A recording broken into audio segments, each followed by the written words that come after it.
Okay, recording. Okay.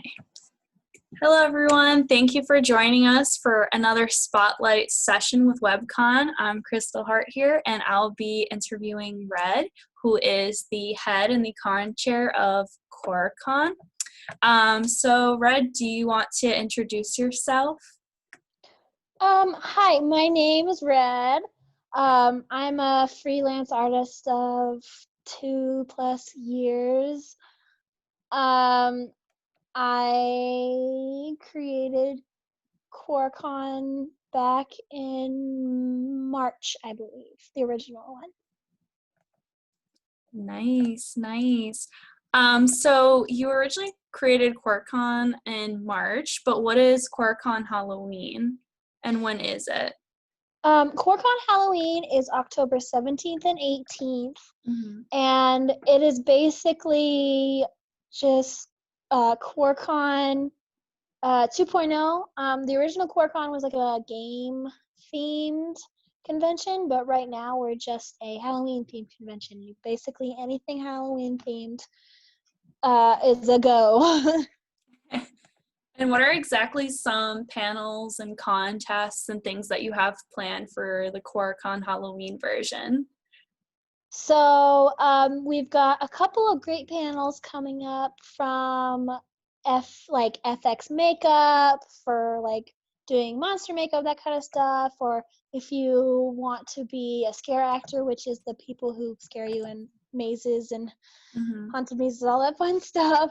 I also have a little introduction panel to an introduction to witchcraft for anyone who's interested. Some contests that we've got going on. We've got our cosplay contest, obviously, which is kind of also going into a costume contest just because it is Halloween. Some people don't. I don't. And then we're also doing a pumpkin carving contest, but and no pumpkin is required, which is cool. Last one, we're gonna do an art contest depicting like favorite horror movie themes and Mm-hmm. stuff. That's gonna be going on during Quar Con After Dark, which is our 18 and up like part of the convention. Oh, nice. So what is the pumpkin carving contest without a pumpkin? I'm very curious. So depending, because I know lots of people, like for me, I live in an apartment, so I can't really have an actual pumpkin just like sitting out in my apartment, like rotting. So I know a Mm-hmm. lot of people don't have like that option. So either if you like just make a design that could go on a pumpkin, if you basically digitally draw a pumpkin and then draw on it, or you can paint on like a rock, anything that's supposed to be like the initial thought is the thing is going to be a pumpkin. This is the design we'd like to have on a pumpkin, whether it's actually on a pumpkin or not. That's awesome. And what are some artists and vendors that you have on the QuarCon server? So we've got some extremely amazing artists and creators that have been with us basically since the very first.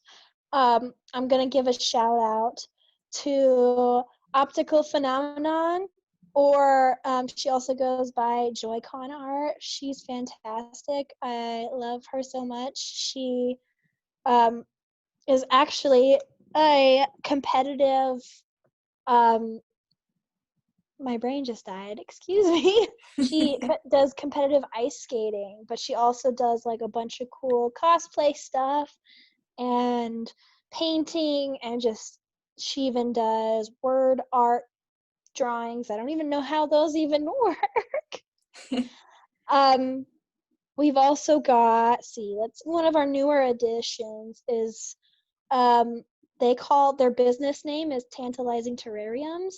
They Mhm. basically make Pokemon themed terrariums. They are so gorgeous. They are just like, I cannot believe the amount of just talent that and hard work and just beautifulness that have gone into um, the artwork that we have. That's wonderful. And so Quar Con, is it hosted only on Discord? Is that how people would register to attend the con? Yes, it's a Discord only convention. It was originally that way just because me, I only know Discord. I'm a weirdo like that. So maybe in the future, if we do QuarCon 2021, we might expand, but that's kind of a topic for much later down the road. And what inspired you to host an online convention and host QuarCon in general, and even just a Halloween version of QuarCon? So, I mean, the Halloween, just because I love the spoopy, so I couldn't help it. By July, I was already like, Halloween! But as far as hosting conventions and stuff, because I know I have made a majority of my money as like a freelancer going to conventions, Mhm. like physical conventions. I could make, you know, up to, thousands of dollars in, one weekend, and that could pay for basically months of stuff, while I couldn't even maybe get $1,000 just of freelance work, like begging on the internet. So this was me trying to help out my fellow creators, because with COVID and everything that's been happening in the world, it's really rough right now. Nobody's got that exposable income. Nobody can go outside.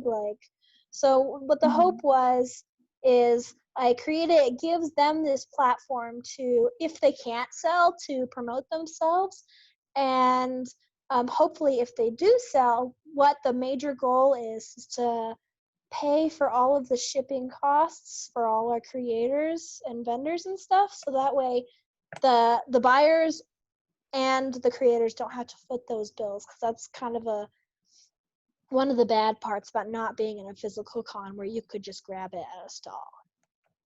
Yeah, that makes perfect sense. That's wonderful, though. What inspired the name QuarCon in general? And I noticed that a lot of your media materials have a bat, so why the bat as a mascot? Okay, so QuarCon was originally Quarantine Con, but I Mm. just shortened it because it's a mouthful. And to be honest, I'm glad I did, because later on, another Quarantine Con came out that had the same name. So I was like, woo! But the original mascot for QuarCon was a little hamster. So Oh. um, because I was thinking of, little, we're all, it seems to be where all of us are kind of the same kind of people. We're like hiding inside, we only come out at night, Mhm. So I was like hamster, because they're cute and they do all those things. So a bat is basically, to me, I know it's not, but it's basically a Halloweeny version of a Yeah. That makes perfect sense. And what are some challenges that you have faced hosting an online convention and just converting that in real life experience to a virtual setting? So I guess the biggest thing for me was, I had never hosted a convention before. I'd been to plenty, Mhm. but the way there's a lot less actually moving as far as a digital con. So you're not gonna have as many people buying stuff. You're not as gonna have, there'll be people in your server, but they won't be interacting. They won't be, because their physical body isn't there. It's harder to get them to interact. So, and it also was difficult because this is, I think, a new frontier for everybody. So, digital conventions weren't really a thing except for this year. It was Yeah. almost unheard of. You could watch a stream of a convention sometimes, like BlizzardCon or whatever, BlizzCon, but you couldn't actually you're just watching it from the outside. You're not actually getting to be a part of it, while digital conventions, this is kind of a new territory. So I think a lot of people don't really know how to approach it. So finding help that like knew what they were doing was really difficult because really nobody knew what they were doing. The Yeah. second time around has been a lot easier because I actually have some fantastic mods and admins that have been super supportive and helping me along the way. Yeah. And like, have you seen any benefits from a virtual convention that you might not experience in real life convention? I mean, one of the best things is most of these conventions are free for the creators and vendors to basically put up a booth. There's my air quotes. um, but that's kind of the benefit. It's because the cheapest I've ever had a convention table be is like $70. So, and if you're just starting out, especially, you don't have that exposable income to put towards a table if you're just trying to, get started. So Mhm. that's one of the biggest benefits. And it brings people together who wouldn't necessarily be able to be together if it was physical. So if everybody was getting together in Los Angeles, I don't know if the person who's in, Australia would be able to make it. Yeah. And are you hosting any panels yourself as the con chair? I actually am. I'm doing the introduction to witchcraft. Oh, nice. Do you want to talk a little bit more in detail of what people can expect from your panel and um, how you know so much about witchcraft as well to host a panel in the first place? So I've been a practicing witch for about a year now. I'm by no means an expert, but one thing I've noticed, for one, I just kind of like researching about witchcraft and everything, and just kind of the history behind it, and because each culture that you could technically define under the umbrella like witchcraft has their own view of how everything Mhm. works. So that's always really, really cool to me. So basically, this is just the getting people's feet wet kind of panel because there is such a stigma against witchcraft, for one, and two, people who are new to witchcraft, they're seen as like, it's this weird kind of stigma within the witch community where you don't, you haven't been in long enough, you don't know what you're doing, so you have no say. Oh, I didn't even know that was part of the culture. So how long does it take before you're no longer considered like a new novice witch? That's hard to say because I think that everybody views it differently. There are some Mm-hmm. people who have been, basically were born into it. So they're like a third generation, like Wiccan or something, and they're going to be considered more prestigious than me who just found it, and I've only been practicing for a year. I think probably if you've been practicing for less than 5 years, you're just going to be kind of shunned. Oh, that's unfortunate. And what drew you to learn about witchcraft in the first place? Like, what about it really appealed to you? So I'm not really a religious person, so I Mm-hmm. consider myself atheist, I guess. So Mm-hmm. witchcraft is just one way I can like interact with the world around me and see it in a different light. Lots of people get different stuff out of it. So me, the way I look at it is just, it's kind of the butterfly effect where what I do affects the people around me and then that affects the people around them. So if I give off positive vibes and positive energy, then that's hopefully going to have a positive ripple effect instead of a negative ripple Oh, effect.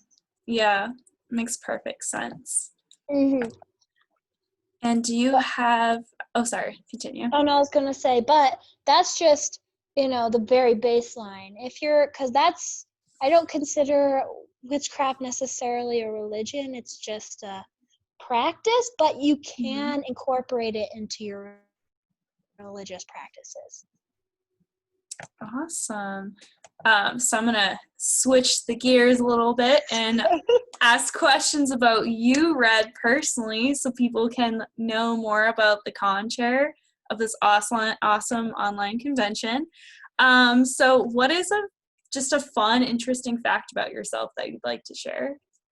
I think probably the one defining feature I have is I have like a weird encyclopedic knowledge of Pokemon.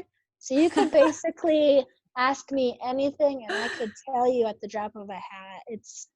I can't remember like the code to get into my phone, but I can tell you the history of like Bulbasaur in the competitive scenes from when it was introduced to now. So your aspiration is to be a Pokédex? Yes. You're just like, why would you need to carry that around? You have me, I'm better. Yeah, literally. I play it with my boyfriend constantly, and so he'll just turn over and be like, "Hey, what level did they learn this move?" I'm like, "Oh, like 26 or something." Okay, so now I have to ask, what is your favorite Pokemon? Very tough question. That is a really rough question. I think right now it would be I think right now it's Spinda Mm-hmm. because Spinda is me, just confused and wobbling around everywhere. But not Psyduck or not like Psy. No, I'm not like breaking the fourth wall with my headaches. I'm just wobbling around, kind of hitting into stuff, but generally just chilling. Love that. Oh man. What exposed you to the Pokemon fandom? Was it the anime or the video games or the card game? I just have to ask. I'm curious. Video games actually. I have Mhm. been playing Pokemon since I was 8. So Oh. almost 20 years now. Oh And wow. and my mom bought it for my brother for Christmas, like on a whim. She bought Pokemon Crystal Uh-huh. and I stole it from him and absolutely fell in love. That's awesome. What is your favorite Pokemon game? um, so that is also a really hard question. I have different favorites for different reasons. Mhm. I guess the same with Pokemon. If I'm gonna say my favorite of all time, probably be Soul Silver because it Oh, was the nice. remake of my very, very first Pokemon game, and you can have the Pokemon following you and you can interact and love them. Yeah. Awesome. Um, I know that you are also an artist, as you mentioned. So what type of art do you usually do, and what's usually your style? So I do a bunch of different stuff. I just kind of, I guess I consider myself a jack of all trades kind of stuff. I've Mm-hmm. done big paintings. I've done paintings on like antlers and animal sheds and Wow. a bunch of stuff. I've painted with weird stuff, so like coffee, painted with wine.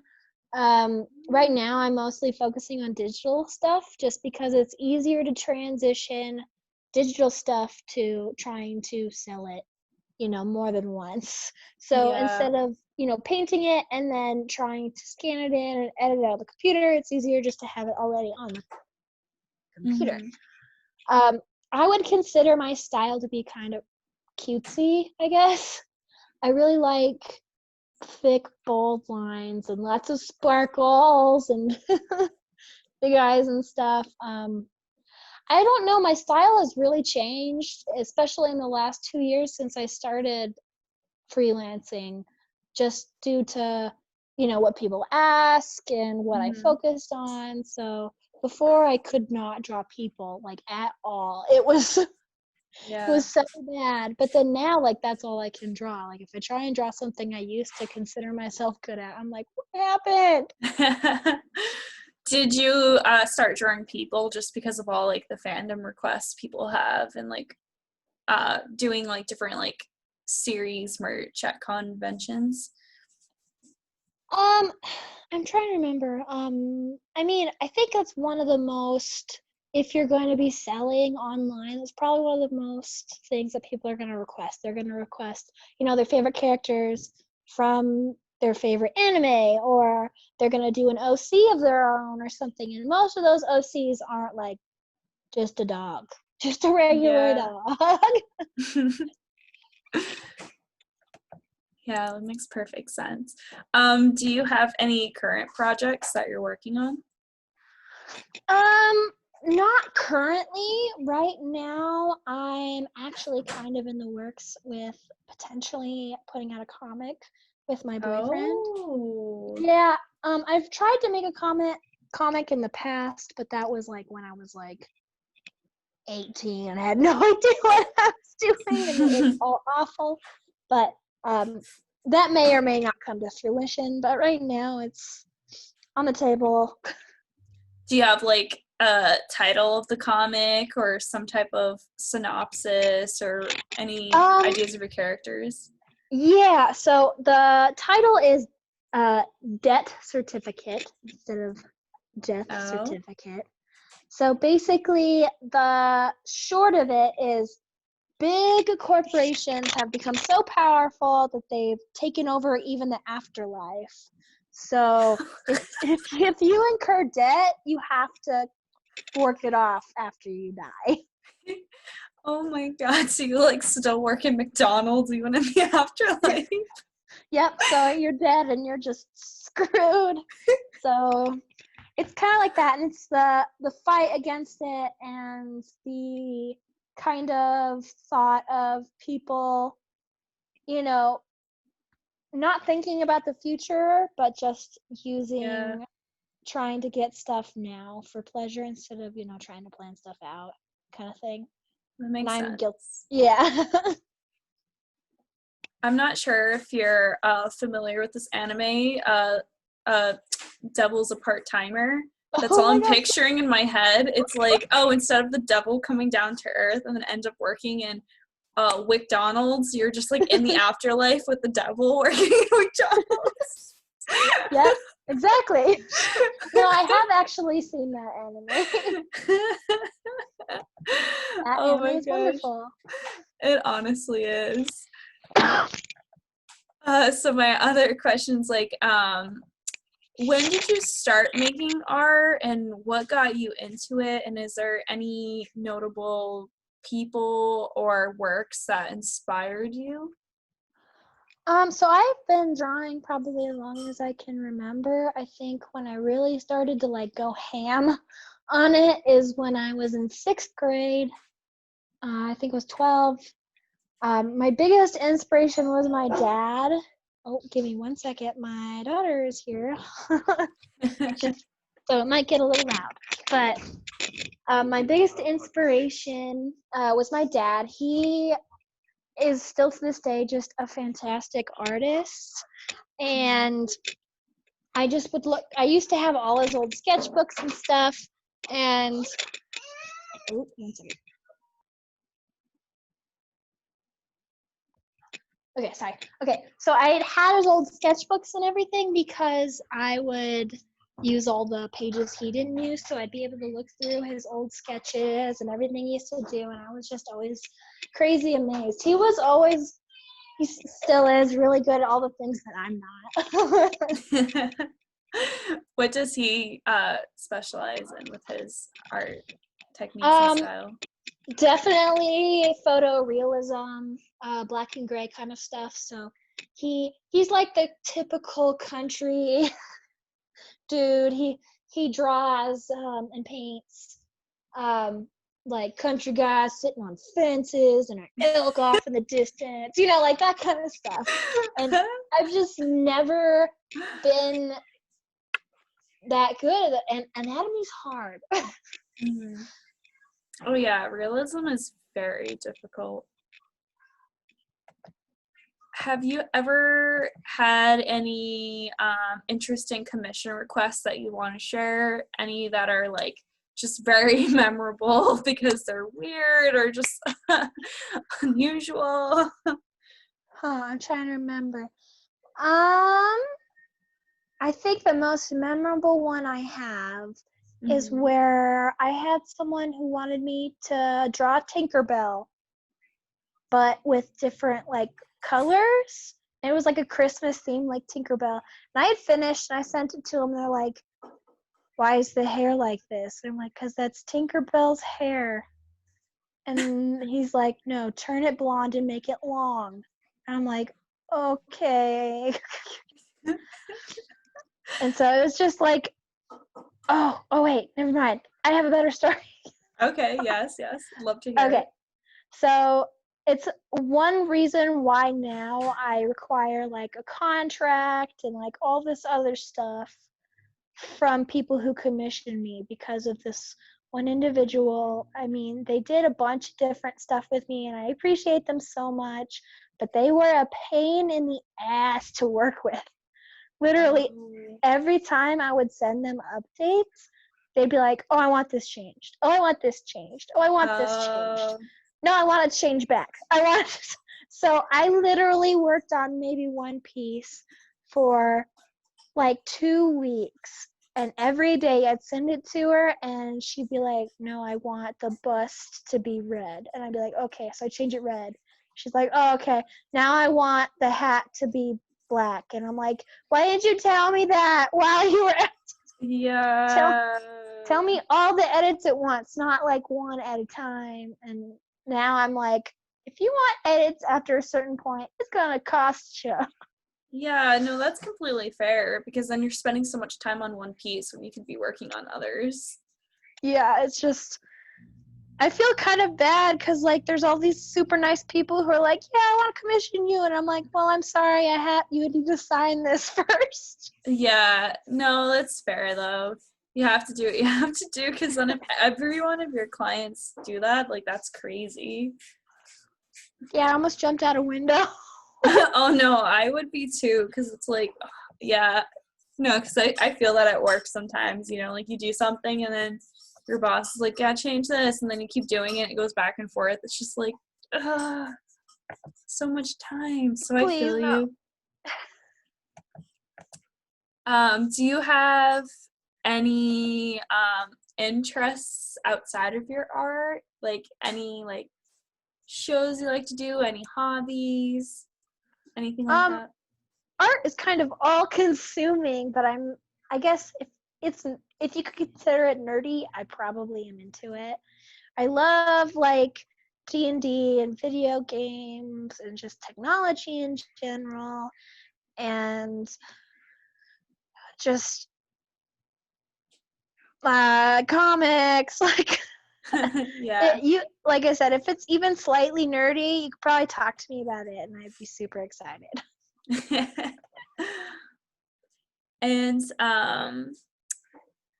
how do you usually help yourself when you have a creative block with your art? So actually usually what I do is just kind of take a break and like because a lot of people feel so pressured to be constantly putting out like these amazing, and I feel it too, these amazing like pieces, like fully finished, rendered, all that fun stuff. Sometimes it's just if you can't think of anything, give your brain and your body a rest and do something else that you enjoy. And that can help you feel refreshed in your brain to be like, oh, hey, guess what? Yeah. Yeah, sometimes just taking a break and walking away, you'll get like fresh ideas. Yep. I find my best ideas come when I'm laying in bed and I'm like, no, I'm trying to sleep. And then my next question for you is kind of a loaded question, but do you have any advice for upcoming artists and any advice that you would tell your past self if you could? I guess I don't consider myself to be like a high-end artist or like I've made it or anything, but I think one of my biggest pieces of advice would be to be patient and keep going at it. Like it's really frustrating when you start to like put yourself out there and be like, hey, I'm selling stuff, and then like it's just crickets in the background and nobody like is interacting and you're just kind of like sitting there like, nobody likes me, everybody hates me, I'm gonna eat a worm. But if you keep at it and you keep practicing and you keep trying to engage people, people will come. Like it's taken me basically these 2 years to actually start being able to sell stuff, and I know a lot of other artists who have the same, kind of stories. because a lot of people are like, hey, now I offer commission. Someone's just going to show up and commission me and I'll be rich. And that's not how it works. Oh, yeah, definitely. Okay, so we're going to start to be wrapping up. Before we do, I know that you are doing a panel for WebCon on Saturday. Would you like to talk about that and what you are planning on doing? Spill the tea. Spill the tea. I'm going to probably be drawing Halloween themed stuff for Quar Con. I may end up like offering it as an official merch if people like it. I'm also going to be probably doing some giveaways and stuff. So if people, sit and watch this and listen, or have been to Quar Con before, or if they want to go in and like creep on the server, I might do some like trivia or something like that and give away prizes, like gift cards and merch and stuff like that. Yeah, it's just basically chilling, drawing, and having fun.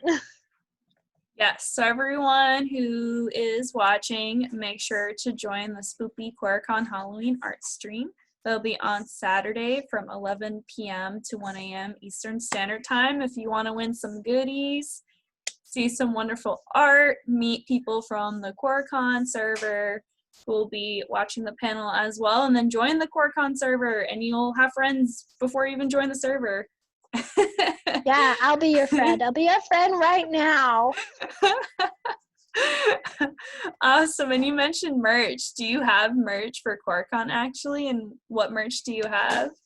Yeah, we have, so if you're wanting ones with the cute hamster on it, we've got stickers for that and shirts. And then for new Bat Quar Con merch, we've got stickers and prints.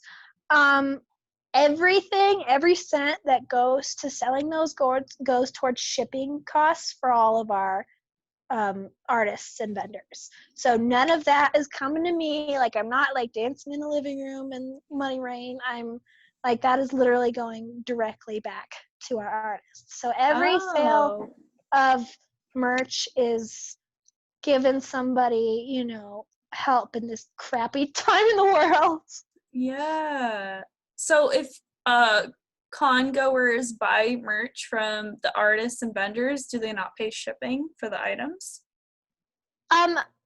For the artists that have kind of opted in, I'm not making any artists, get shipping help. Some of them are like, no, we're just going to have people pay for shipping. But a majority of our vendors in there, like maybe like 90% have been like, yes, I would like to have help with shipping. So the goal is to have everybody who buys something doesn't have to pay for shipping. That's really nice, because I know that's one of the biggest drawbacks from a virtual artist alley and vendor hall is that people have to pay shipping, unfortunately, versus like in real life convention, that's not really a thing.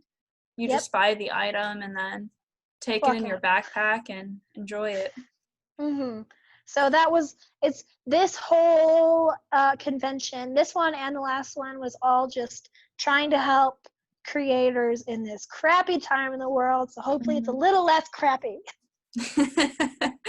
It sounds like it. It's going to be so much fun. So be sure to join everyone. Do you have any last words, Red? And any social media or anything you'd like to plug for Quar Con and yourself? So yeah, I look forward to seeing you all, hopefully, in our server. We do have stuff already kind of open, so if you already want to join the contests we've got going on, you can go ahead and do that. We want to give people as much time as possible to be able to submit, so it's not like last second you have to come up with a costume or something. So those are already open up, so you can feel free to come and hang out. We also just chilling. So we do have an Instagram, which is just Quar Con 2020. You can also find me on like every social media imaginable under Shifty Sphinx Tat. That you can find all my art accounts. I have a Twitter, I have a Facebook, I have an Instagram, I've got a Patreon, I've got a coffee or Kofi. I don't know how people pronounce it. Yeah, I never know either. So yeah, literal YouTube. I'm also under, like, I have everything under the sun. If there's something I didn't mention here, I probably have it. So you can just let me know somewhere and be like, hey, are you on Mastodon or whatever? I'd be like, yeah, totes. Do you have a TikTok? I do have a TikTok. What? What do you do on your TikTok? Would you show your like products and stuff? Because I've seen some artists making their way to TikTok, and I think that's very cool. Yeah, I've actually had some really good, I guess, exposure for my Instagram thanks to TikTok. But yeah, I've been doing process mostly, and then just kind of, some of it's just me being goofy, but most of it is my art stuff, showing off my stickers and stuff, because that's mostly what I'm selling right now. And then, like, lots of people like to see the start, so where I draw the stick figures up till the finished product. So those are my bigger hits as far as TikTok goes, but I'm by no means a big creator on there. I've got like 15 followers. No, that's still like better than what I have. I barely use TikTok. I just like it to watch videos. Like I don't know, like I just really, especially like art videos, I love seeing people make stuff. Like I find it very relaxing. So your live stream, I'm gonna be super like just chill and just watch it and dig in the vibes. That's perfect. I like to do that too. I like to get a cup of coffee and put on some like 50s rock or something and then just chillax. Mm-hmm. It's always chill. Come hang out with me. It's Definitely. chill. Yes, you need to chill with us on Saturday, everyone. And again, from 11 p.m. to 1 a.m. Eastern Standard Time. And then don't forget to join Quar Con for their Halloween edition on October 17 to 18. And the Discord link is also on the post as well. But thank you for watching, everyone, and we look forward to seeing you this weekend for our scheduled events on WebCon. So Thanks, thank you. everyone. Bye. Bye.